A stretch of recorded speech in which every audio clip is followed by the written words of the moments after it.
Video like जरूर कर लीजिए और ऐसे वीडियो लगातार फ्री में पाने के लिए चैनल को तुरंत सब्सक्राइब कर लीजिए और बेल आइकन को जरूर टैप कर लीजिए ताकि आगे भी सारे वीडियो आपको मिलते रहे। यूट्यूब में फॉलो करते हैं तो प्लीज ये वाला फ्री टेलीग्राम चैनल जरूर ज्वाइन कर लीजिएगा। सारे नोटिफिकेशन सारे अपडेट यहीं पे आते हैं, ध्यान रखिएगा।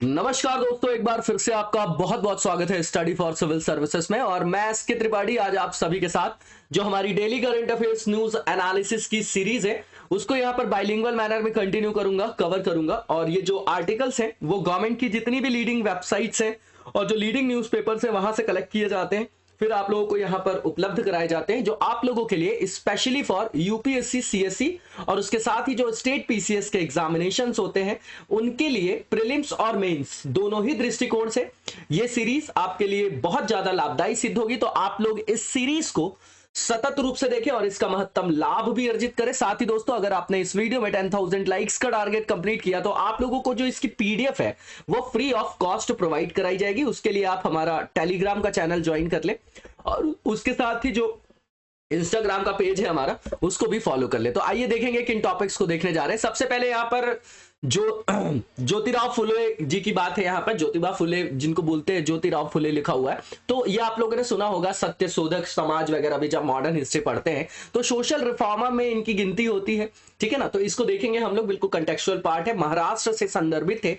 जब हम यहाँ पर सोशल जो हमारे यहाँ सामाजिक धार्मिक आंदोलन था, है ना, सुधार आंदोलन जिसको बोलते हैं, इसको हमारे यहाँ रेनेसा नहीं बोला जाता, पुनर्जागरण नहीं, नव जागरण का दौर है ये। जब हम वेस्ट के बारे में बात करते हैं, पश्चिमी राष्ट्रों के, तब वहां पर वर्ड आता है पुनर्जागरण, लेकिन हमारे यहाँ जो संदर्भ था वो नव जागरण था, ठीक है ना। तो उसके संदर्भ में जब हम देखते हैं तो मैप वाइज देखते हैं कि भैया उत्तर में कौन थे, है ना, उत्तर पश्चिम में कौन थे, दक्षिण में कौन थे, पूर्व में कौन थे, मध्य में कौन थे। इस तरीके से हम सारी जो इंपॉर्टेंट पर्सनालिटीज है उनको देखते हैं, ठीक। उसी में से एक ये है, महाराष्ट्र से संदर्भित है।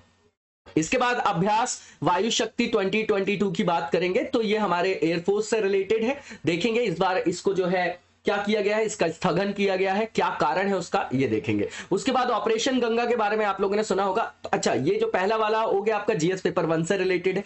सेकंड आपका पेपर 2 पेपर 3 दोनों में रख सकते हैं। ऑपरेशन गंगा किससे रिलेटेड है कि जो अभी रशिया और यूक्रेन का क्राइसिस चल रहा है तो वहां पर हमारे बहुत सारा डायस्पोरा है, बहुत सारे लोग पढ़ने गए, बहुत सारे जो स्किल्ड लोग हैं वहां पर जॉब के लिए गए, तो उनके इवैक्यूएशन के लिए ये स्पेशल एक ऑपरेशन जो है चलाया जा रहा है भारत सरकार के द्वारा, जिसको ऑपरेशन गंगा बोला जा रहा है। तो सेकंड और थर्ड पेपर में रख सकते हैं। इसके बाद एक्सरसाइज क्लिनेक्स की बात करेंगे तो श्रीलंका और किसका, इंडिया का है। ये मैरीटाइम सिक्योरिटी से रिलेटेड है क्या, ये कमेंट बॉक्स में बताइए, इसको देखेंगे हम लोग, सेकंड पेपर का पार्ट है। उसके बाद यूएपीए की बात है, अनलॉफुल एक्टिविटीज प्रिवेंशन एक्ट, ठीक है।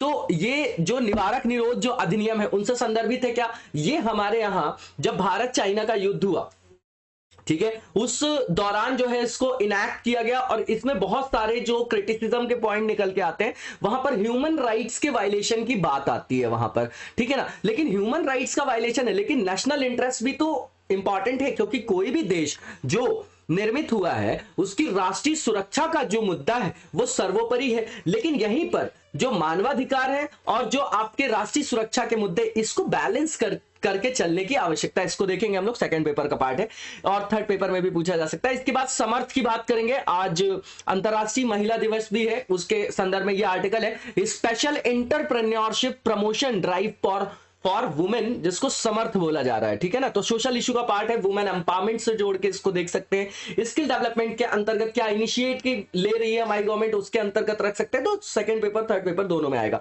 एलजीबीटी प्लस कम्युनिटी की बात की गई है यहाँ पर, ठीक है, तो वल्नरेबल ग्रुप्स के अंतर्गत आ जाएगा, पहले पेपर में भी सेकंड पेपर में भी सोशल इशू है ये भी, ठीक है।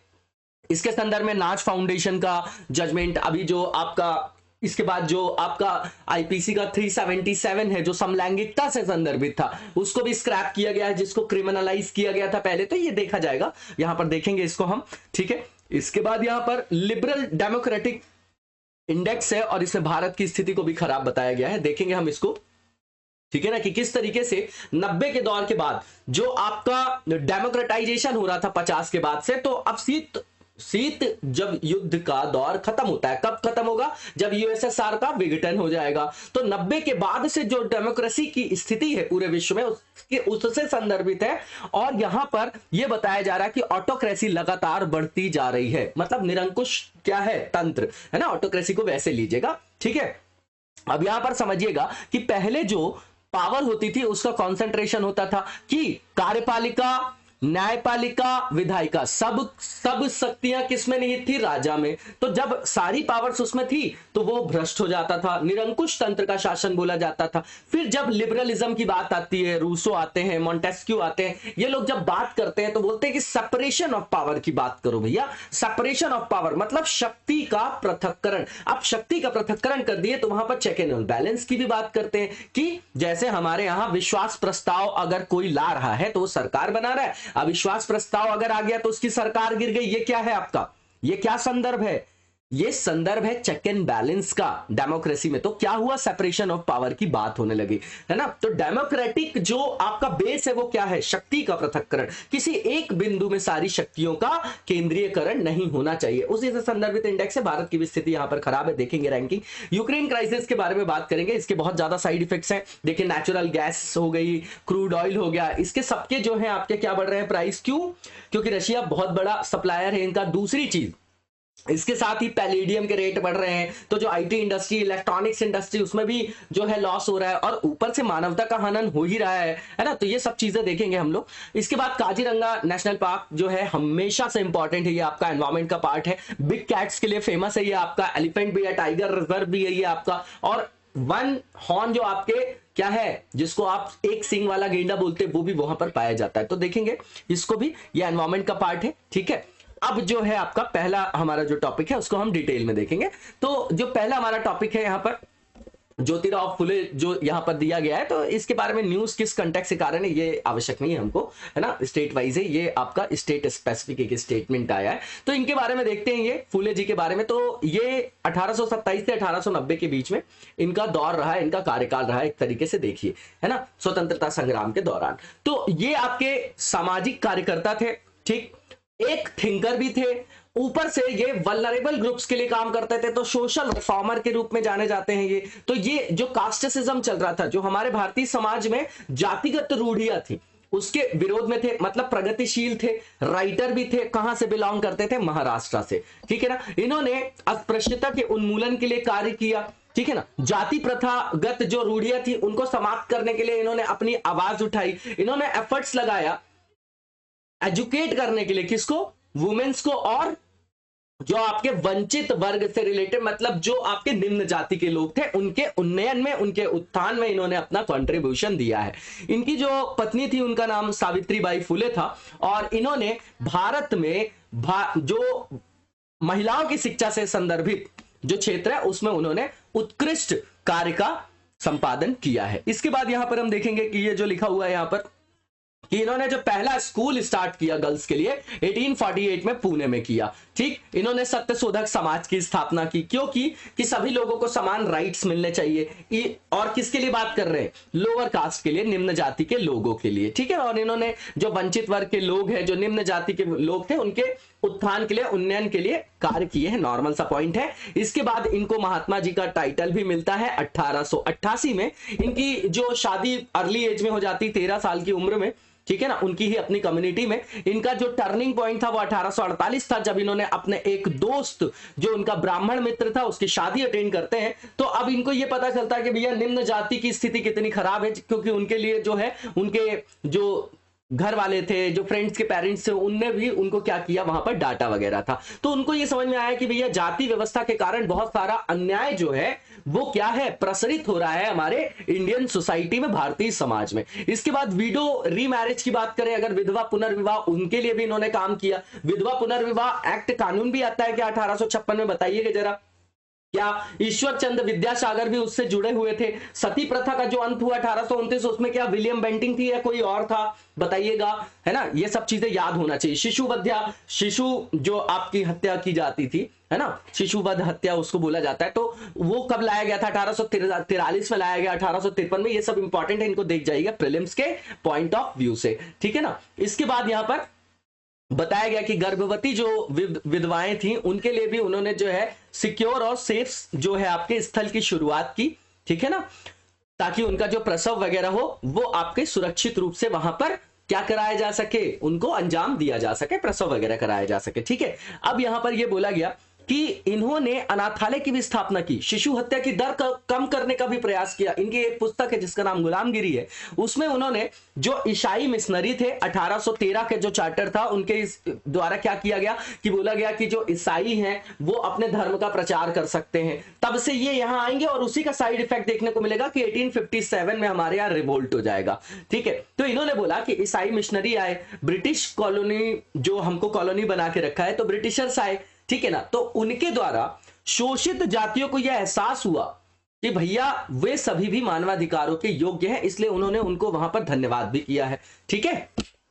अब यहां पर देखिए कि हिंदुओं के जो मौलिक ग्रंथ है ना, वेद वगैरह पर, ठीक है ना, उन पर भी उन्होंने चर्चाएं की और प्रोग्रेसिव चीजों को उन्होंने बताया, है ना, फंडामेंटल टैक्स, और इन्होंने अटैक भी किया वेदास सिस्टम वगैरह में। तो देखिए वैसे भी हमारे यहां आप देखेंगे तो पहले जो जाति व्यवस्था नहीं थी, वर्ण व्यवस्था थी और कर्म पर आधारित थी। धीरे धीरे जैसे जैसे इंसान की बुद्धि जो है चलती गई अपने हिसाब से, तो उसने क्या किया, इसको क्या बाई बर्थ जोड़ दिया कि ब्राह्मण के घर में पैदा हुए ब्राह्मण ही रहोगे, है ना, लिगैसी लेके। तो कर्म आधारित ना रह के वो कैसा हो गया, वंश आधारित हो गया, जन्म आधारित हो गया, जिसके कारण समाज में विभेदीकरण की नींव जो है वो स्थापित होती है, ठीक है ना। उसी के जो है साइड इफेक्ट्स आज तक देखने को मिल रहा। आज भी हमारे यहाँ जो राजनीति है, वोट बैंक जो पॉलिटिक्स है, उसके कारण क्या अभी ये नहीं चल रहा है। इसीलिए बोलते कि हिस्ट्री क्यों पढ़ते, तो हिस्ट्री इसलिए पढ़ते क्योंकि हमको इनपुट मिलता है। बार बार बोला जाता है कि हिस्ट्री जो है अपने आप को रिपीट करती है ना, देखने को हमेशा मिलता है हमको, ठीक।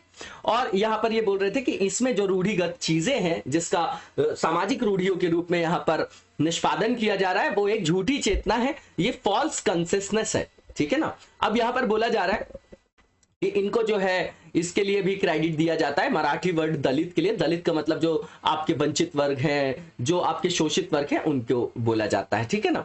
तो उनको एक वर्णनकर्ता के रूप में पेश करने का श्रेय दिया जाता है, जो आपके ट्रेडिशनल जो वर्ण सिस्टम था उससे बाहर रखे जाते थे, ठीक। इसके बाद इन्होंने सितंबर 1873 में सत्यशोधक समाज को जो फोकस था, उनका फोकस कहां पर जो किया इन्होंने, उसका गठन किया, और उनका फोकस क्या था कि जो दलित वर्ग के लोग हैं समूह के, उनके अधिकारों के प्रति ध्यान आकर्षण करना, ठीक है। इन्होंने इसके माध्यम से मूर्ति पूजा का भी विरोध किया, जाति व्यवस्था की निंदा की, वही सब चीजें देख जाएगा। एक्सरसाइज वायु शक्ति 2022 की बात करें तो भैया जो हमारा एयरफोर्स है उसने पोस्टपोन कर दिया है इसको। क्यों कर दिया है, तो लॉजिस्टिक इशू के कारण, याद रखिएगा, ठीक। इसमें करता क्या है, ये अपनी क्षमताओं का क्या करता है, वहां पर एक तरीके से क्षमताओं को दिखाने के लिए ये जो है आपकी वायु शक्ति एक्सरसाइज किया जाता है, हर 3 साल में एक बार किया जाता है। इंडियन एयरफोर्स इसको कंडक्ट करता है, इसमें पूरा जो है फुल स्पेक्ट्रम ऑपरेशन किया जाता है। इस बार का जो शेड्यूल था पोखरण में था, राजस्थान में 7 मार्च 2022, लेकिन इसको पोस्टपोन कर दिया गया। ऑपरेशन गंगा मैंने पहले ही बता दिया कि यहां पर जो है अब ये जो इंडियन सिटीजन है उनको यूक्रेन से वापस लाने के लिए इसको लाया गया। ये इवैक्यूएशन एक तरीके का मिशन है, ठीक है ना, क्योंकि यूक्रेन और रशिया का जो वॉर चल रहा है ना, उसके कारण ये समस्या उत्पन्न हुई है, ठीक। अब इसको लाया कैसे जाएगा लोगों को, तो ये वर्ल्ड मैप में आप में देखेंगे तो आप देखेंगे तो वाया रोमानिया और हंगरी थ्रू ऑपरेशन गंगा, याद रखिएगा कंटेक्चुअल पार्ट है, पूछा जा सकता है, ठीक है। अब यहां पर ये बता रहे एयर इंडिया जो है आपका एक्सप्रेस, इंडिगो, स्पाइस जेट, ये सब जो है उसमें सम्मिलित है इवैक्यूएशन के लिए। ये इंपॉर्टेंट नहीं है याद करने के लिए हमको।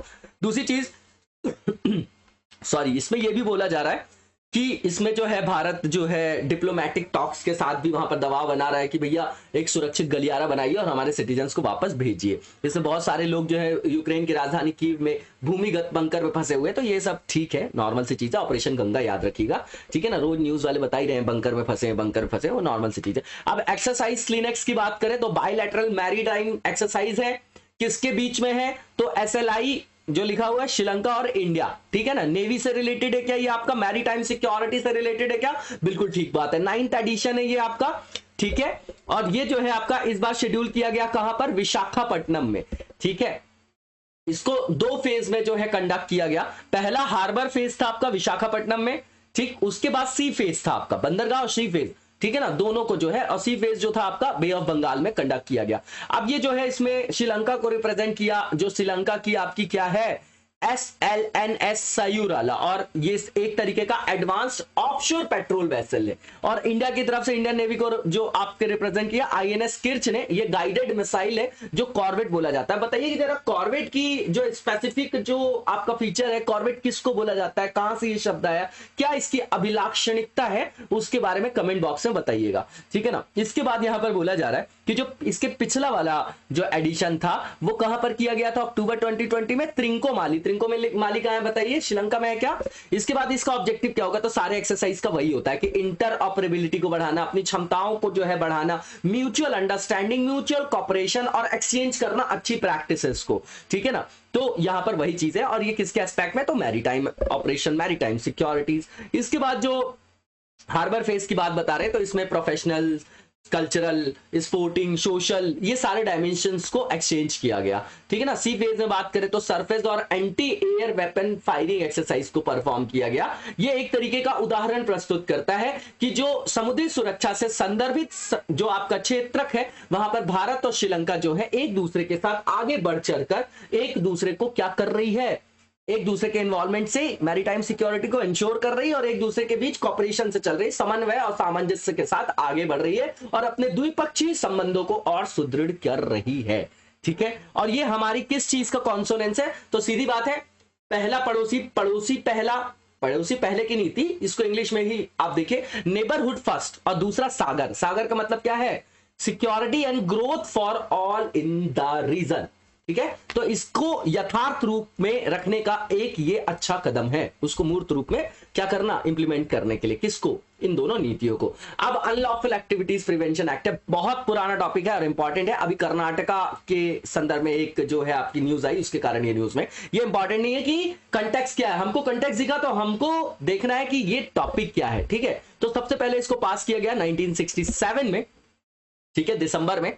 अब इसको क्यों लाया गया था, तो ये पहली चीज तो समझिए, प्रिवेंशन शब्द का मतलब क्या है। एक होता है प्रिवेंटिव मेजर, एक होता है क्यूरेटिव। एक आपको रोग हो गया, उसके बाद आप डॉक्टर के पास जा रहे हैं तो वो दवाई दे रहा है, इसको उपचारात्मक या क्यूरेटिव बोलते हैं। एक मुझे लगा कि यार मैं सीजन चेंज हो रहा है, मेरी तबीयत खराब हो सकती है, मैं पहले से एक्टिव हो गया, है ना, मैं पहले से ही एक्टिव हो गया, तो क्या हुआ, रोग होने के पहले उपचार, मतलब टीका लगता है ना, वैसा समझिएगा। तो भैया अनलॉफुल एक्टिविटीज जो है, निवारक निरोध जो अधिनियम है उनके अंतर्गत आता है, आर्टिकल 20, 22 दोनों पढ़ा होगा आपने, ठीक है ना। तो यहां पर वो दोनों राइट्स हैं आपके, ठीक है ना। बहुत सारे कोहे फुसा, बहुत सारी चीजों को आपने सुना होगा, टाडा है, रासुका है, बहुत सारी। तो अब यहां पर समझिएगा कि इसको सबसे पहले क्यों लाया गया था, तो जैसे कुछ जो आपकी कैसी गैर कानूनी गतिविधियां होती हैं, आतंकवाद से जुड़ी हुई होती हैं, जहां पर राष्ट्रीय सुरक्षा का मुद्दा होता है ना, तो उन सब चीजों को डील करने के लिए इसको पास किया गया। इसका मेन जो ऑब्जेक्टिव था, सबसे पहली चीज समझिए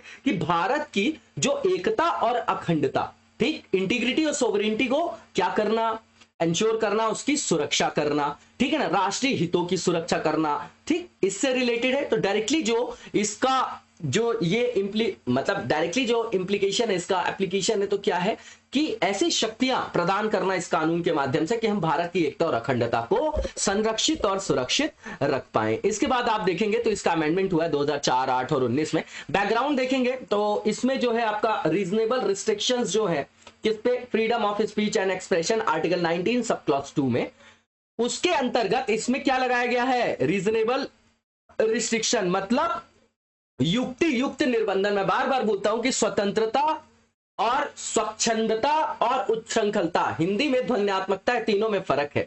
आपको स्वतंत्रता है कि आप कुछ भी बोल सकते हैं, इसका मतलब ये नहीं कि किसी को आप गाली दे देंगे, ठीक है, ये क्या हो गया, बोलना है, लेकिन उसमें युक्ति युक्त निर्बंधन भी है। हमारे यहां बोले अभिव्यक्ति की स्वतंत्रता है, तो भैया इंसान की तरह तार्किक बात करने के लिए स्वतंत्रता है। ऐसा नहीं आप रोड में खड़े हो गए और आप किसी को भी अपशब्द बोल रहे हैं, है ना, जैसा हमारे यहाँ हो रहा है कमेंट बॉक्स में कि लोग जो है इंस्टा पे किसी को कुछ भी बोल रहे हैं, किसी भी वर्चुअल जो आपका क्या है प्लेटफॉर्म है, कोई किसी को, क्यों, क्योंकि किसी भी तरीके की अकाउंटेबिलिटी नहीं। तो यहाँ आपकी पर्सनालिटी शो होती है, यह आपकी पर्सनालिटी को शो करता है कि देखो अगर आपके हाथ में पावर आ गई तो आप कितने खतरनाक आदमी हैं।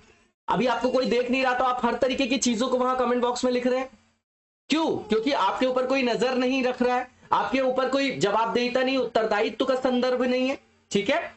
तो यही यहां पर बताया जा रहा है। और ये जो है भारत की स्वतंत्रता, जो एकता और अखंडता को सुरक्षित रखने के लिए था, 1963 में लगाया गया था, जब भारत की हार हुई थी भारत चाइना युद्ध के दौरान। इसके बाद ये यहां पर बताया जा रहा है कि डीएमके के द्वारा जो तमिलनाडु चुनाव था उसमें भारत से अलग होने की धमकी का जो घोषणा पत्र था, उसका ये क्या था, मैनिफेस्टो था उनके अंतर्गत, है ना। तो उस समय भी जो है ये बैकग्राउंड बता रहे कैसे लाए गए, ये सब रटना नहीं हमको। इसके बाद फिर यूपीए को जो है, यूपीए मतलब जो यूएपीए है आपका, ये अनलॉफुल एक्टिविटीज प्रिवेंशन एक्ट, इसको इनैक्ट किया गया जाके 30 दिसंबर 1967 को। अब अभी के डेटा ये है, एनसीआरबी बता रहा है, ये जब अभी जेएनके वाला मुद्दा भी हुआ था, है ना, जब 370 को हमने धारा को, संविधान की जो आपका 370 है उसको जब हमने स्क्रैप किया, तो क्या हुआ, उसके दौरान भी ये सब चीजें वहां पर न्यूज में थी। तो ये रेगुलर न्यूज में रहती है ये टॉपिक, है ना, आपको देख के जाना है। संविधान का ये इंपॉर्टेंट जो है विषय है, टॉपिक है।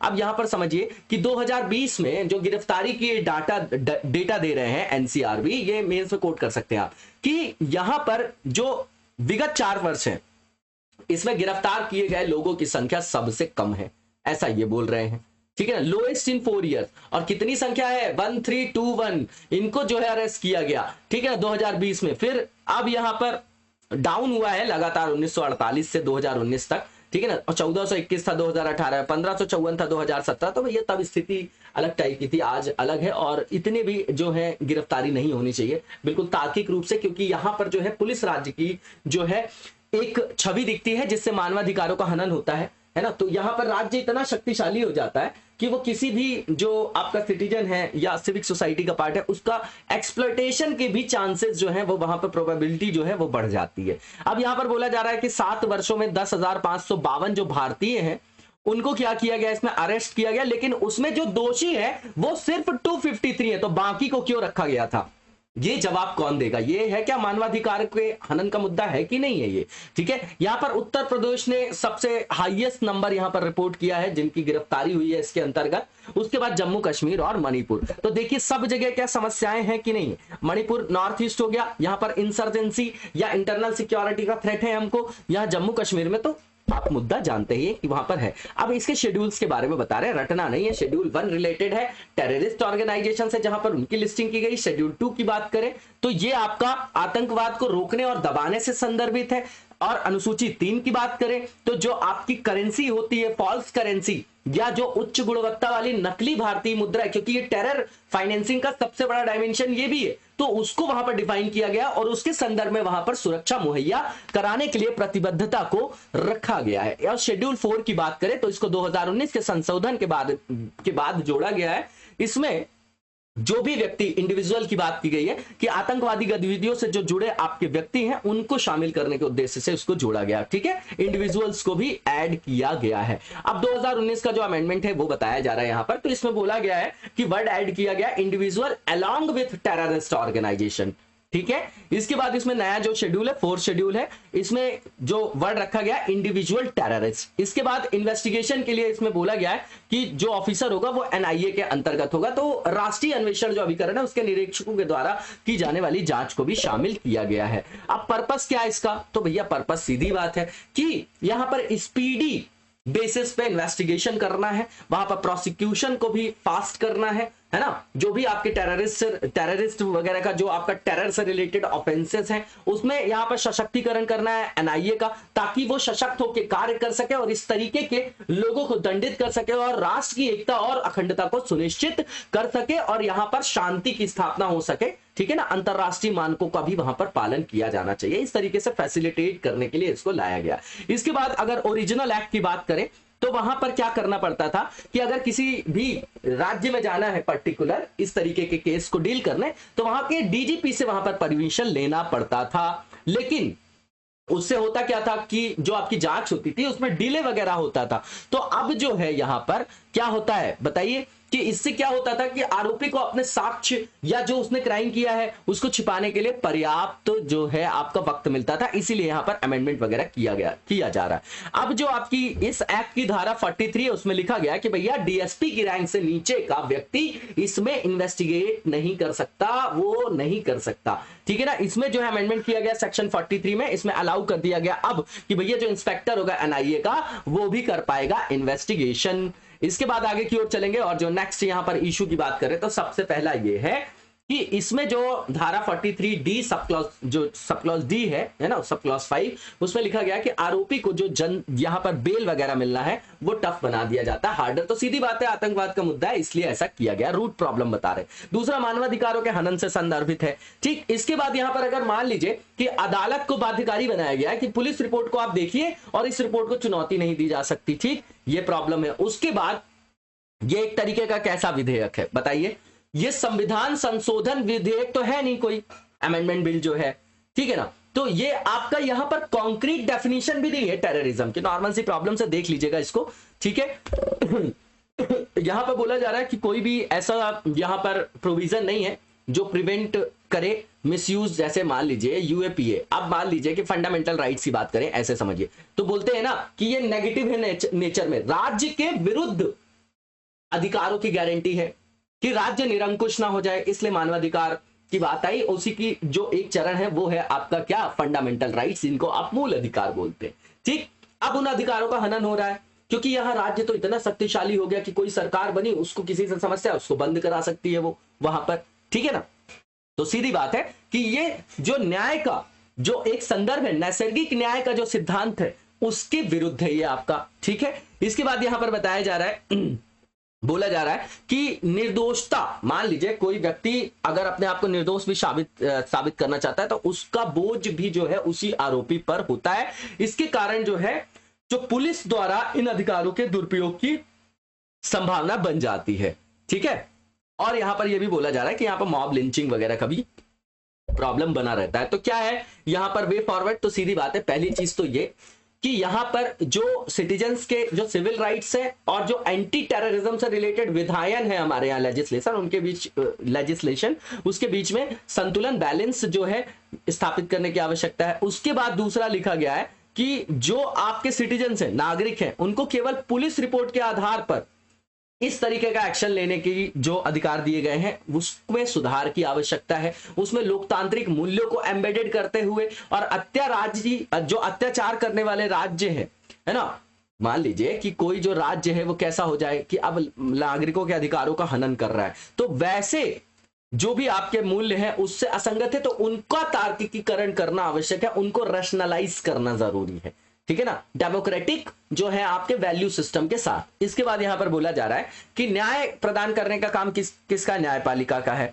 ठीक। तो न्यायपालिका का ही अधिकार क्या है कि नागरिकों के अधिकारों की सुरक्षा करे। जैसे फंडामेंटल राइट्स के लिए आप डायरेक्टली अप्रोच कर सकते हो आर्टिकल 32 और आर्टिकल 226 या हाई कोर्ट के लिए, ये सुप्रीम कोर्ट के लिए, तो भैया अधिकारों का संरक्षक कौन है, न्यायपालिका। तो वहां पर उसको जो है ये सुनिश्चित करना चाहिए कि जो नागरिक अधिकार है वो देश की सरकारों पर पूरी तरीके से निर्भर ना हो, नहीं तो वही हो जाएगा मध्यकालीन जो हमारे यहाँ राज्य हुआ करते थे, उसी तरीके का संदर्भ देखने को हमको मिलेगा, ठीक। इसके बाद जो नेक्स्ट हमारा आर्टिकल है, समर्थ की बात कर रहे हैं, सीधी बात है, इंटरनेशनल वुमेन्स डे है 8 मार्च को, और इसी के अंतर्गत एमएसएमई ने जो है ये लॉन्च किया है, ये entrepreneurship promotion drive for women है, स्पेशल एंटरप्रेन्योरशिप। तो ये क्या है, एंटरप्रेन्योरशिप से रिलेटेड है, वुमेन्स के लिए रिलेटेड है। अब यहाँ पर क्या लाभ होंगे, तो सीधी बात है 20% सीट्स जो होंगी इसमें फ्री स्किल डेवलपमेंट प्रोग्राम के अंतर्गत जो ऑर्गेनाइज किए जाएंगे वो महिलाओं के लिए आवंटित की जाएंगी। इससे बोला जा रहा है कि 7500 जो महिलाएं हैं उनको लाभ होगा, ठीक है। इसके बाद बोला जा रहा है कि ये भी बोला जा रहा है कि इसमें जो आपका बिजनेस डेलीगेशन है एमएसएमई के अंतर्गत है, तो 20% की बात कर रहे हैं कि इनको भेजा जाएगा कहां पर, डोमेस्टिक और इंटरनेशनल एग्जीबिशन में, ताकि वो वहां से भी लर्न करके आ सके और इनको मार्केटिंग असिस्टेंस भी दिया जाएगा, ठीक है ना। तो अब ये डेडिकेटली किससे रिलेटेड है बताइए, डेडिकेटली रिलेटेड है वुमेन से, नॉर्मल सी चीज है।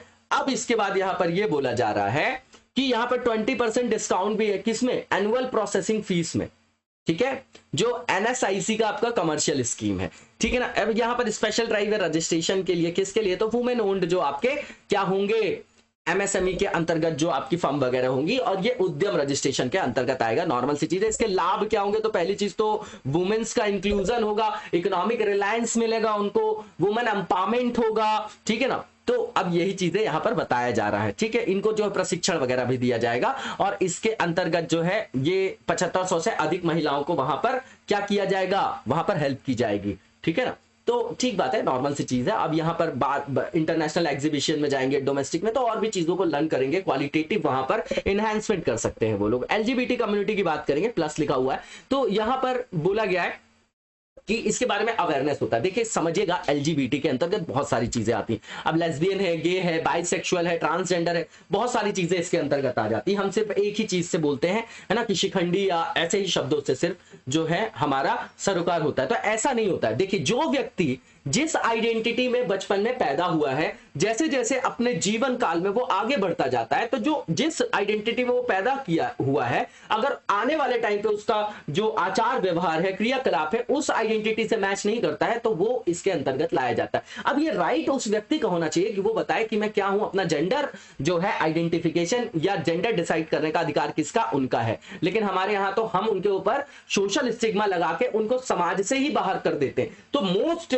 वल्नरेबल जो आपके समुदाय या ग्रुप के अंतर्गत आते हैं, ये भी आते हैं। इनको जो आप देखेंगे कि जो बड़ी बड़ी अंतरराष्ट्रीय संस्थान है, तो इनको जो है बोलते हैं कि ये घोस्ट सिटीजन है बेचारे, क्योंकि इनको किसी तरीके की सुरक्षा नहीं मिलती। तो इनके अधिकारों के बारे में जब बात हुई, है ना, जो आपका नाज फाउंडेशन है उसके संदर्भ में फिर आपका जजमेंट आया। तो अब आप फॉर्म भरते होंगे तो देखते होंगे थर्ड जेंडर की भी बात होती है, मेल फीमेल के बाद एक तीसरा भी होता है, ठीक है। तो यहां पर बताया गया है, इसको देख जाइएगा, है ना। तो अब यहां पर देखेंगे इशू क्या है, तो इशू वही पुराना है और हमेशा के लिए इंपॉर्टेंट है, मेंस के लिए ये आपका जो टॉपिक है। तो पहली चीज तो ये कि इनको बहुत सारी असहिष्णुता, विभेदीकरण, इनका शोषण होता है ना, ठीक है, इनके केवल सेक्सुअल ओरिएंटेशन के कारण, है ना, ठीक है।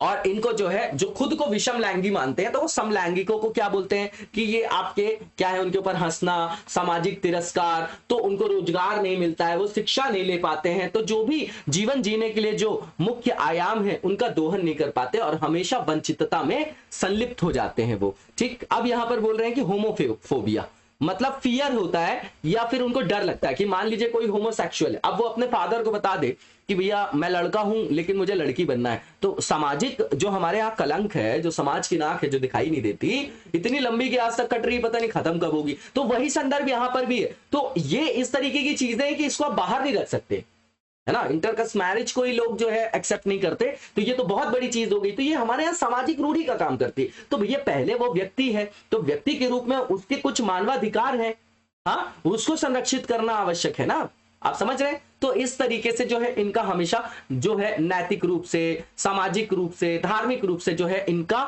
शोषण वगैरह होता रहता है, और इनको जो है भय और हमेशा बना रहता है, और इनको घृणा की नजर से, तिरस्कृत नजरों से भी देखा जाता है। तो होमोफोबिया भी एक यहां पर क्या है, फोबिया वर्ड लग गया तो मतलब क्या हो गया, डर हो गया, ठीक है ना। तो ठीक है, यहाँ पर हमारे यहाँ जो शादियां होती है वो तो पूरे विश्व में जो होती है आपका, वो तो विषम लैंगिकों के बीच में होती है ना, जो विषम लैंगिक होते हैं, ठीक है। अब यहाँ पर ये बताया जा रहा है कि इसमें जो ये कम्युनिटी फेस करती है सबसे ज्यादा जो परेशानी है, उसमें एक ये भी है कि हेट्रो जो आपका सेक्सुअलिटी है ना, सेक्सुअलिटी है जो आपका, हेट्रो जो सेक्सुअलिटी है, हेट्रो मतलब विषम लैंगिकता, तो यही केवल हमारे यहाँ एकमात्र स्वीकार्य अभिविन्यास है। वास्तव में ये सही भी है, क्योंकि संतति का जनन वहां से होता है, लेकिन जैसे जैसे इंसान आगे की ओर बढ़ रहा है, तो बहुत सारे पश्चिमी देशों ने ऐसे सम लैंगिकों को भी क्या दिया है, वहां पर अधिकार दिया है। तो लोग अब तो 3 पेरेंट बेबी, है ना, और आपका आर्टिफिशियल डिजाइनर बेबी, ये सब कंसेप्ट आ गए हैं, ठीक है। तो उसके कारण उनको मान्यता इसलिए दी जा रही है क्योंकि पहले मानवाधिकार को संरक्षित करना आवश्यक है, ठीक है ना। इस चीज को देख जाइएगा। अब यहां पर ये बोला जा रहा है कि अधिकांश लोग जो है रोजगार के अवसर से बाहर हो जाते हैं, अच्छी शिक्षा को अवेल नहीं कर पाते, है ना। आप देखते होंगे ना, ये मांगते रहते हैं बेचारे, तो उनका क्या होता है कि समाज से बहिष्कृत कर दिया जाता है एक तरीके से, और वो अपनी जो उनका सेक्सुअल जो आपका ओरिएंटेशन है वो उसको छुपाते भी है, ठीक है। इसके बाद नॉर्मल सी चीजें, बहुत सारी चीजें होती हैं, इनके साथ हरासमेंट होता है, मानसिक अस्वस्थ हो जाते हैं, आत्महत्या कई लोग कर लेते हैं, स्कूल छोड़ना पड़ता है उनको, बेघर होना पड़ता है, उनके घर वाले ही छोड़ देते हैं, ठीक है। अंतिम संस्कार वगैरह इनका देखेंगे तो बड़ा खतरनाक होता है, इनको मारते हुए ले जाते कि अगले जन्म में ऐसा ना हो, है ना। मतलब है इनके साथ, प्रॉब्लम तो बहुत सारी है। अब धीरे धीरे जो है सुधार हो रहा है। अब यहां पर ये समझिए कि जो भी सामाजिक जो वस्तुएं हैं, सामाजिक जो संदर्भ है, उन तक इनकी पहुंच सीमित हो जाएगी कि नहीं हो जाएगी, तो ये हमेशा वल्नरेबल ग्रुप्स में ही रहेंगे। तो इनकी पीढ़ी दर पीढ़ी जो बेचारे क्या हो जाएंगे, ये वल्नरेबल हो जाएंगे। अब किसको पता है कि जो बच्चा आपका जन्म ले रहा है वो ऐसा हो जाएगा? तो ना तो उस बच्चे की गलती ना उस पेरेंट्स की, लेकिन वो पेरेंट भी उनसे जो है साथ छुड़ा लेते हैं। क्यों छुड़ा लेते हैं? कि भैया उनकी समाज में बदनामी होगी, पता नहीं कौन सा समाज, कैसा जो समाज है जो आपकी बदनामी जो है करेगा, है ना। ये सब चीजें आप लोग प्रैक्टिकली भी सोच सकते हैं। इसके बाद आगे की ओर चलेंगे। यहाँ पर बोला जा रहा है और भी बहुत सारी चुनौतियों का सामना इनको करना पड़ता है। अब जो आपके बहुत सारे जो आपके सोशल डोमेन है, एजुकेशन से रिलेटेड असिस्टेंस है, या जो इंफ्रास्ट्रक्चर है, या हेल्थ केयर से रिलेटेड जो संदर्भ है, उसको भी ये अवेल नहीं कर पाते हैं। ठीक है, अब अगली चीजें भी वही लिखी गई हैं, इसको देख जाइएगा आप लोग। अब यहां पर बोला जा रहा है कि जब ये आपके देखिए, जैसे कोई व्यक्ति वृद्ध होता है, मैंने हमेशा बोला कि 15 से 59 वर्ष के लोगों को माना जाता है कि कार्यशील जनसंख्या है। तो 15 से पहले का जो व्यक्ति होगा, बच्चा होगा, वो आश्रित होता है, और 59 के बाद का तो ये दोनों जो है वो क्या होते हैं, आपके डिपेंडेंट होते हैं। तो जैसे ही ये आपके बड़े होते हैं, तो ये और ज्यादा वंचितता के संदर्भ में संलिप्त हो जाएंगे।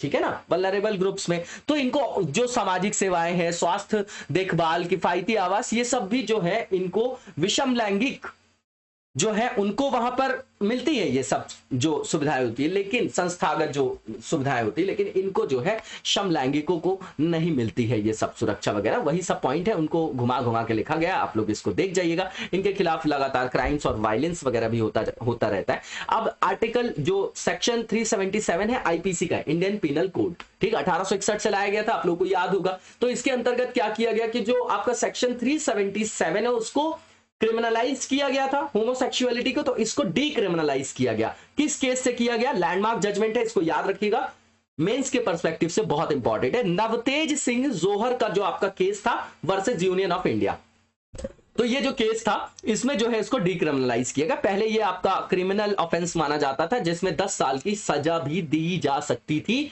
जो आपका नेचुरल इंटरकोर्स था उसके मतलब अगर उसको कोई वायलेट करता है, मतलब ठीक है ना, अप्राकृतिक यौनाचार के लिए इस तरीके का संदर्भ था। अब यहां पर जो है आगे की राह बताई जा रही है। तो बोला जा रहा है कि भारतीय संविधान में समानता की भावना को प्रोत्साहन दिया गया है, तो भैया इनको भी समान अधिकार मिलने चाहिए, और इनको भी एक व्यक्ति के रूप में जो प्राकृतिक अधिकार हैं, जो मानवाधिकार है, उनको उनकी पहुंच जो है इन तक सुनिश्चित किया जाना चाहिए। ठीक, फिर इनको संवैधानिक नैतिकता की अवधारणा, जैसे नागरिकों को संवैधानिक अधिकार मिला, इनको भी मिलना चाहिए।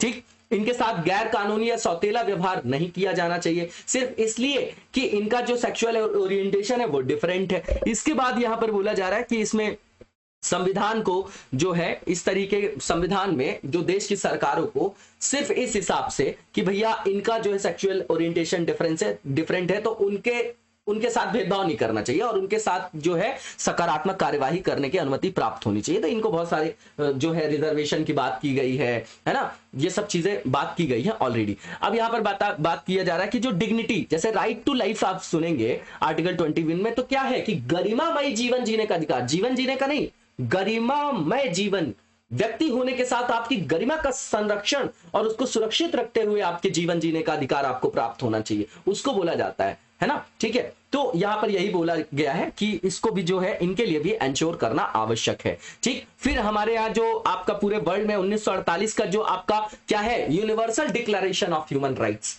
उसके अंतर्गत भी इनको मानवाधिकारों का संरक्षण दिया जाना चाहिए। ठीक है, अब जो सोशल जस्टिस और एम्पावरमेंट से रिलेटेड हमारी मिनिस्ट्री है, उसने अपलोड किए कई सारे एनजीओस के नाम, जैसे नाज फाउंडेशन का नाम ले रहा था मैं, तो उनको जो है प्रमोट किया जाना चाहिए, और उनके द्वारा जो है इनका सामाजिक एकीकरण, इनको जो है व्यक्ति होने के नाते जो भी अधिकार, उनको अच्छा जीवन यापन के लिए जो भी आयाम आवश्यक है, उनको अवेल कराने के लिए एनजीओस की डिटेल है, उनको हेल्प करना चाहिए, समुदाय को भी आगे आना चाहिए, और हमारे देश के नागरिकों को भी आगे आना चाहिए, और इनके एम्पावरमेंट में अपने वैयक्तिक जो योगदान है उनको सुनिश्चित किया जाना चाहिए। ठीक है, वही चीजें यहां पर लिखा गया है ना, इसको देख जाइएगा आप लोग।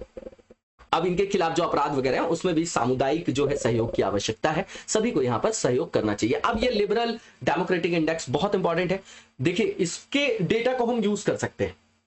ठीक है, हम सबसे बड़े लोकतंत्र हैं, हमारे यहां इस तरीके के केसेस देखे जा रहे हैं। तो भारत की जो रैंकिंग है ना, इसमें इसका जो टाइटल है वो क्या है, डेमोक्रेसी रिपोर्ट 2022, ठीक है, ऑटोक्रेटाइजेशन चेंजिंग नेचर, ये इसका थीम है, इसको याद रखिएगा, पूछा जा सकता है। ये किसने जो रिपोर्ट दी है, तो वी डेम इंस्टीट्यूट है, कहां की, स्वीडन यूनिवर्सिटी है ये, गोथेनबर्ग की, ठीक है ना। तो किस तरीके से जो ग्लोबल, जो एवरेज ग्लोबल सिटीजन्स हैं वो डेमोक्रेसी को एंजॉय कर रहे हैं, है ना, 2021 में, जो लगातार कम होता दिखाई दे रहा है पोस्ट कोल्ड वॉर पीरियड में 1989 के बाद, है ना। और अभी तो कुछ वर्षों से बिल्कुल जो है रैपिडली इसमें इरोड देखा जा रहा है, मतलब तीव्रता से इसमें जो है कमी आ रही है। अब यहां पर इंडिया की जो रैंकिंग है टॉप 10 ऑटोक्रेटाइजर में है वर्ल्ड में। बताइए कितना बड़ा ये आपका यहां पर डेटा है, ठीक है। इंडिया को क्लासिफाई किया गया इलेक्टोरल ऑटोक्रेसी के रूप में रादर देन अ डेमोक्रेसी, ठीक है ना। तो इंडिया की रैंकिंग 93rd है लिबरल डेमोक्रेसी इंडेक्स में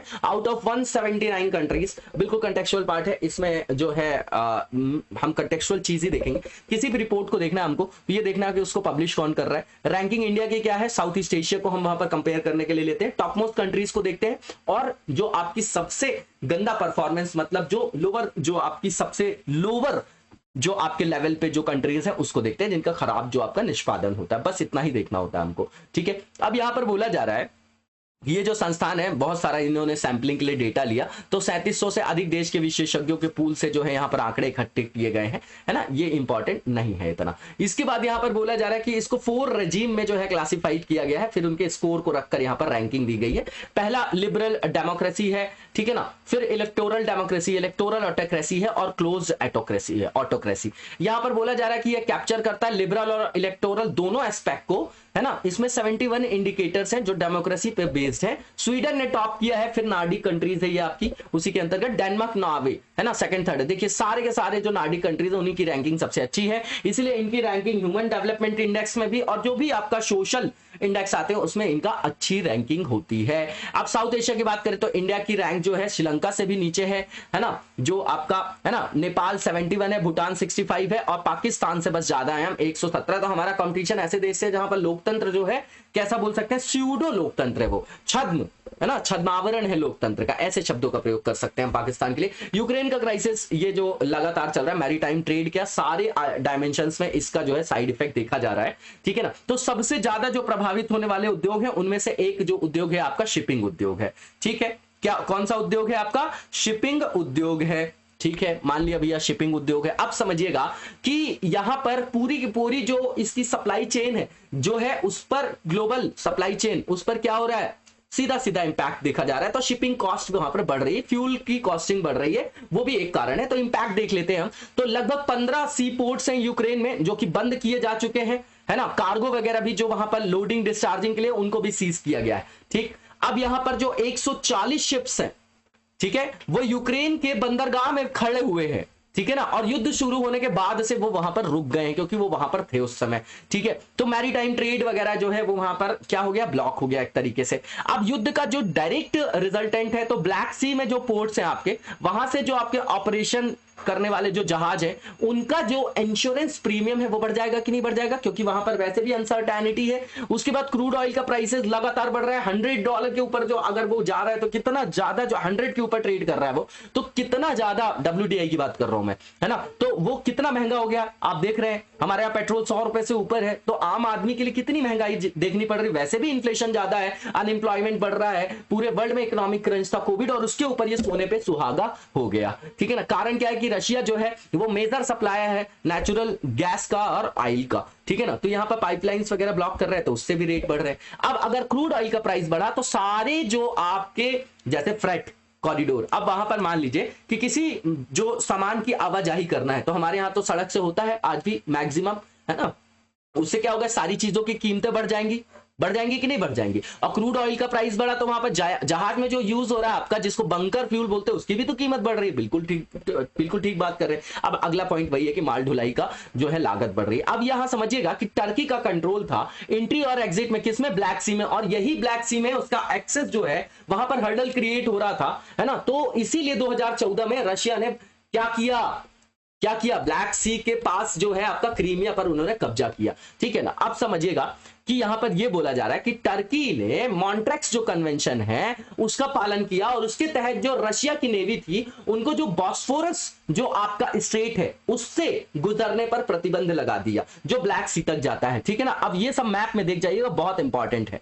ठीक है ना। अब यहां पर यहीं से इस बार ज्योग्राफिकल जो आपकी लोकेशन है उस पर बेस्ड क्वेश्चन बनाएगा नहीं बनाएगा तो भी हमें पता होना चाहिए, बहुत इंपॉर्टेंट हो गया। यूपीएससी ऐसी ही चीजों को पिक करता है। ठीक है ना। अब यहां पर बोला जा रहा है कि अगर वैश्विक संदर्भ में देखा जाए कि गेहूं की आपूर्ति, तो रूस और यूक्रेन जो है टोटल 29% उत्पादन करते हैं और केवल रूस की बात करें अगर हम, तो अकेले जो वो है 40% पैलेडियम का सप्लाई करता है और इसका यूज जो होता है आपका कार इंडस्ट्री और इलेक्ट्रॉनिक प्रोडक्शन में होता है। तो बहुत सारी जो फैक्ट्रीज है जर्मनी में वो आपकी बंद हो गई हैं इस समय क्योंकि सेमीकंडक्टर का शॉर्टेज देखा जा रहा है। देख रहे हैं, ये सब जो है साइड इफेक्ट्स हैं इसके। काजीरंगा नेशनल पार्क बहुत इंपॉर्टेंट है ये आपका। ठीक है ना। तो इसको देखेंगे हम लोग, ये आपका न्यूज में है क्योंकि वहां पर कार्बन जो है उसको ज्यादा से ज्यादा, ये जो कार्बन अवशोषण की दर है वहां पर बढ़ गई है, उससे जो है उत्सर्जन जो है वो ज्यादा हो रहा है। देखेंगे इसको हम। तो पहली चीज ये कि जो सॉइल है काजीरंगा की, है ना, कहां है ये बताइए, अभी देख ही लेंगे आप लोग, असम में। तो अब ये जो है आपका कि ये रिलीज करती है जो वहां की आपकी क्या है सॉइल है, उसमें जो है आपके ऐसे बैक्टीरिया पाए जाते हैं जो कार्बन डाइऑक्साइड को क्या करते हैं, उत्सर्जित करते हैं। अब मान लीजिए कि मानसून के दौरान बादल छाए हुए हैं आकाश में, तो उससे क्या होगा कि प्रकाश संश्लेषण की दर कम हो जाएगी, तो वो रिड्यूस कर देगा उसकी क्षमता को, क्या, कार्बन डाइऑक्साइड के एब्जॉर्ब करने के, किसको, फॉरेस्ट को। बिल्कुल सिंपल सा फंडा है आपका। ठीक है ना। अब इसमें यहां पे बोला जाता है कि जब रेनफॉल कम हो जाएगी तो जो ट्रांसपिरेट होने वाला जो वाटर है, मतलब लॉस ऑफ जो वाटर वेपर हो रहा है, स्टोमाटा से होता है, रंध्र बोलते हैं प्लांट के, है ना, तो वो क्या होता है, वो भी क्या हो जाएगा, वो उसके अवशोषण के लिए जिम्मेदार है ना। तो वर्षा में अगर कमी हो जाएगी तो उच्चतम कार्बन अवशोषण के लिए वो रिस्पॉन्सिबल हो जाएगा। नॉर्मल से पॉइंट है, इनको रटने की जरूरत नहीं है। काजीरंगा नेशनल पार्क के बारे में सारी जानकारी होनी चाहिए, कौन सी नदी निकल रही है, कब इसको यूनेस्को में शामिल किया गया, यहां पर एक सींग वाला गेंडा पाया जाता है, टाइगर पाया जाता है क्या, एलिफेंट पाया जाता है क्या, क्या पाया जाता है, किस लिए फेमस है, ये इंपॉर्टेंट है। तो टाइगर रिजर्व भी है, नेशनल पार्क भी है आपका, इंपॉर्टेंट बर्ड लैंड के अंदर भी आता है ये, बर्ड लाइफ इंटरनेशनल के द्वारा इंपॉर्टेंट बर्ड एरिया के अंतर्गत भी इसको एम्बेडेड किया गया है, संपृक्त किया गया है। तो ये असम में है, नेशनल पार्क बना 1974 में और टाइगर रिजर्व बना 2007 में। ये यूनेस्को की वर्ल्ड हेरिटेज साइट में भी आपका संदर्भित है ना, उसमें भी संपृक्त किया गया है 1985 में, और इसको इंपॉर्टेंट बर्ड एरिया के रूप में इसको सम्मिलित किया गया है बर्ड लाइफ इंटरनेशनल के रूप में। इसके बाद यहां पर बोला जा रहा है कि इनके आवासन की बात करें तो ये सबसे बड़ा आवास के रूप में देखा जाता है वन हॉर्न्ड जो आपका राइनोसेरस के रूप में। ठीक है ना। उसमें आपके बहुत सारे और भी जो है जीव पाए जाते हैं वहां पर, मैमल्स है, टाइगर्स, एलिफेंट है, पैंथर है, बियर है और बहुत सारी बर्ड्स भी। पवित्रा जो आपका पवित्र यहां बोलते हैं, वहां पे जो प्रोनाउंसिएशन पवित्रा बोलते हैं, तो पवित्रा जो वाइल्ड लाइफ सेंचुरी है असम में है और यहां पर वर्ल्ड की जो सबसे ज्यादा घनत्व, किसके पॉपुलेशन की बात कर रहे हैं, वन हॉर्न राइनोसोरस की या राइनोस की, उनका सबसे ज्यादा घनत्व देखा जाता है संसार भर में। अब ये जो पार्क एरिया है ये आपका घिरा हुआ है ब्रह्मपुत्र रिवर से और जो है आपका फॉर्म करती है इसकी नदन और ईस्टर्न बाउंड्री। ठीक, मोरा डिफ्लू जो है इसकी दक्षिणी सीमा का निर्धारण करती है और इस उद्यान के अंतर्गत अन्य जो आपकी महत्वपूर्ण नदियां हैं इंपॉर्टेंट, वो डिफ्लू और मोरा धनसिरी भी है। ठीक है ना। इसके बाद हम नेक्स्ट फेज देखेंगे अपना जो एमसीक्यू से रिलेटेड है। तो डेंगू के बारे में यहाँ पर स्टेटमेंट दिए गए हैं, बहुत इंपॉर्टेंट है, डेंगू एडीज इजिप्टी। ठीक है ना। अब ये समझिएगा कि डेंगू के बारे में स्टेटमेंट बताना कौन सा ट्रू है। तो पहला ये कि जो आपका क्या है, जो आपका डेंगू है वो बोल रहे हैं मॉस्क्यूटो बॉर्न है, बिल्कुल ठीक बात है। ट्रॉपिकल डिसीज है, बिल्कुल ठीक बात है। ये डेंगू वायरस के द्वारा होता है जिसको फ्लैवी वायरस बोलते हैं, बिल्कुल ठीक है, पहला स्टेटमेंट। दूसरा जो यहां पर बोला जा रहा है कि प्राइमरी जो वेक्टर है जो ट्रांसमिट करता है, संचरित करता है डिसीज को, वो एडीज इजिप्टी मॉस्क्यूटो है। ठीक है। जी का भी क्या इसी के कारण होता है, ये सब एक दूसरे से संदर्भित है क्या, बताइए। चिकनगुनिया किससे होता है, 2-3 जो है ये चीजें एक ही से होती है, बताइएगा कमेंट बॉक्स में। अब इसके लक्षण क्या है, तो बुखार बहुत तेज होता है ना, सिर दर्द होता है, मांसपेशियों और जोड़ों में दर्द होता है, बिल्कुल ठीक बात है। और इसको ट्रॉपिकल जो डिसीज के रूप में क्लासिफाइड किया गया, जिसको नेग्लेक्टेड जो है आपका ट्रॉपिकल डिसीज के अंतर्गत क्लासिफाई किया गया। तो चारों स्टेटमेंट बिल्कुल ठीक है, सही बताना था, इसलिए इसका आंसर आपका ऑल ऑफ द अबव हो जाएगा। इसके बाद जो नेक्स्ट क्वेश्चन हमारा न्यूट्रिनो से रिलेटेड है और ये भी इंपॉर्टेंट टॉपिक है साइंस टेक का। तो इसमें गलत विकल्प बताना है। पहला ये कि आपका टीनी एलिमेंट्री पार्टिकल है ना, और ये एटम का पार्ट नहीं होता, बिल्कुल ठीक है। ये स्टेटमेंट, लेकिन गलत बताना है। ये तो सही है आपका। दूसरा ये कि इसमें जो है बहुत नेग्लेजिबल टीनी मास होता है, नो चार्ज और स्पिन्स हाफ, ये आपका कैसा पार्टिकल होता है, दूसरा भी सही है। तीसरा ये न्यूट्रिनो जो है आता कहां से, तो सन से आता है, सोलर न्यूट्रिनो बोलते हैं, है ना, और अदर स्टार्स से आता है, बिल्कुल ठीक है। इसके बाद ये जो है इसको प्रोड्यूस किया जाता है, किया जा सकता है लैब में। बताइए कि जो आपका एक न्यूट्रिनो से रिलेटेड थेनी डिस्ट्रिक्ट कहां पर है, जो भारत में भी एक लैब बनाई जा रही थी, बताइएगा कहां पर है। उसमें बहुत सारा जो है एनवायरमेंटलिस्ट जो थे उन्होंने विरोध भी प्रदर्शन किया था। तमिलनाडु में है, केरला में, कहां पे बनाया जा रहा था, थेनी डिस्ट्रिक्ट में बनाया जा रहा था। बताइए कहां पे है ये न्यूट्रिनो से रिलेटेड जो आपका क्या लैब बनाई जा रही थी। तो चारों के चारों स्टेटमेंट सही है। और ये पूछ रहा है कि गलत कौन सा है, तो कोई भी गलत नहीं है भाई साहब, इसका आंसर आपका नन ऑफ द अबव ए हो जाएगा, ठीक है। इसके बाद जो नेक्स्ट क्वेश्चन है हमारा, इसमें ग्लाइकोस्मिस है ना, ग्लाइकोस्मिस जो बोला जा रहा है, ग्लाइकोस्मिस जो एल्बी कैर्पा है उसके बारे में स्टेटमेंट दिए गए, बताना कौन सा गलत है। तो पहला ये कि ये व्हाइट कलर का डिस्टिंक्ट लार्ज व्हाइट फ्रूट है, बिल्कुल ठीक बात है ना, गलत बताना है हमको, यहां पर क्या बताना है, गलत बताना है। दूसरा ये कि ये एंडेमिक है, जो आपका सदर्न वेस्टर्न घाट है, बिल्कुल ठीक बात है। और इसके बाद ये बिलोंग करता है ऑरेंज फैमिली से, ठीक है ना, ऑरेंज फैमिली से, रोटासी से। और ये जो प्रजाति है वो जामुन में जो आपका यूनिक कैरेक्टरिस्टिक है, इसमें